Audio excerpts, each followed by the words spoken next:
हे सगळं श्रेय म्हणजे यशस्वीची थीम होती आणि प्रियाने एक्झिक्यूट केलेलं आहे सगळ्यात महत्त्वाचं. आणि या सर्वांच्या गोष्टीसाठी एकदा सर्वांनी त्यांच्यासाठी क्लॅपिंग करून आपण सगळ्यांनी टाळ्या वाजवून त्यांचं सगळ्यांना स्वागत करू. कारण ही प्रथा आमच्या मामापासून सुरुवात झाली. 1963 पासून लग्नाचा वाढदिवस सुरू केला त्यांनी.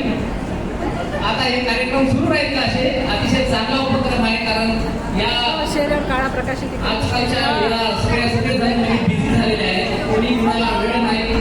सर्वजण मोबाईलवरच आहात आणि मोबाईलवरच हाय हॅलो बाय करतो आपण सर्वांना. कार्यक्रम झाले तर किमान सर्वजण आपण प्रत्यक्ष भेटतो आणि सर्वांची हित खुश होते. जुन्या आठवणी घेऊन अतिशय गोष्ट झालेली आहे.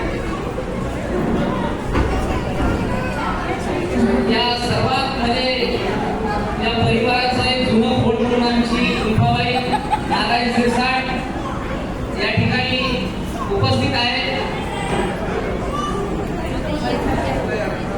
तसेच त्यांच्या खांद्याला खांदा लावून सिंधुताई भीमराव आरतराव आजी आमची या पण इथे उपस्थित आहात. तसेच आमचे मावसा जरी शांत आहेत तरी ते अतिशय इकडे यावं त्यांनी.